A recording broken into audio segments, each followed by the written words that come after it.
Good morning, Pete Blair here, aka the Mad Scientist. I have just finished modifying an American Beauty soldering station into a American Beauty pyrography machine for a friend in the US. Now these two American Beauty soldering stations appear to be the same. All the data is the same. One's a solid state one, that's this one, and one isn't solid state. It's this one. This one is about twice as heavy as this one.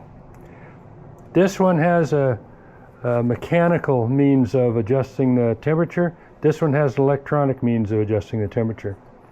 This one, I couldn't fit the plug for my gun, or for my pen, in anywhere in the front. This one had a lot more room and I was able to fit it in there. I'm just going to do a quick demonstration of how they work, well, how this one works. The solid state one is the only one I'm going to describe. So I have a Peter Child pen here. I don't really like them. The reason I don't like them is I don't like this distance. My hands are shaky, and so the further away I get from holding the nib, the shakier I get. I also don't like the cord. It's pretty stiff. On my machines, I changed the cord to a silicone one that I got silicone from Amazon, and it's way more flexible, easier to manipulate, and it doesn't seem to have the same resistance as the other one. Pens, as I said, I have a Peter Child. This is a master burner one, which is my favorite, and they come with an RCA end, which I changed the other end for my machines to this, for my pens to this 1/4 inch RCA. Then I made one just for fun. This is just old PVC pipe. It's got an ACA connector on it, just like the factory one. I filled it with epoxy, made a couple of little connectors with some screws to tighten the screws up. So I'll show all three of those. First I'm going to do the Peter Child one. This is just some basswood I have here. So this is nichrome wire, 22 gauge. And we'll turn this on. Turn it up about halfway. See what happens. See, the cord kind of tangles up. So I'm not getting much action with it. A little bit. It's heating up. It takes a little longer to heat up than mine. So there now it's quite nice. You could write with it or whatever. Hoping you can see that. If I turn it up about 3/4, the end sort of starts to glow, and I can burn really quick and hot. Of course, if I go all the way up, the end turns quite red. It gets flexible at this point too, so you can bend the tip pretty easy at this point. I just use it wherever it works for whatever I'm doing.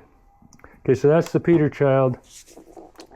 Now I have different tips, of course.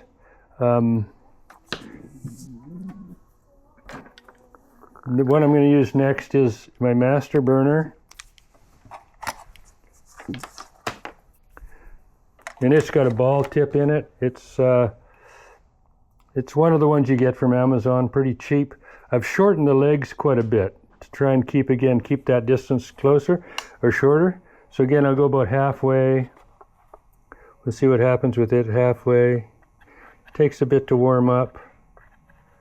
And it's not doing much at half. So I'll go up to 3/4. Again, it takes a bit to warm up, but now you can see it's turned red.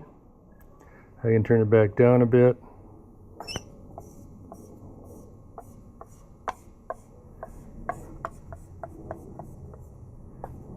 It's cooled off.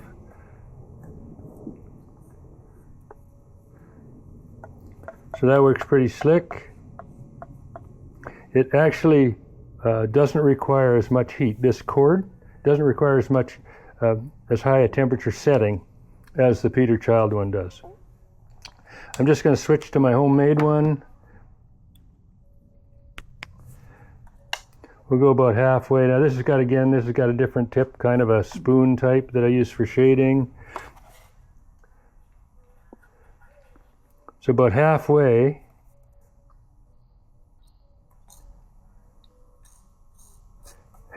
halfway on the thermostat.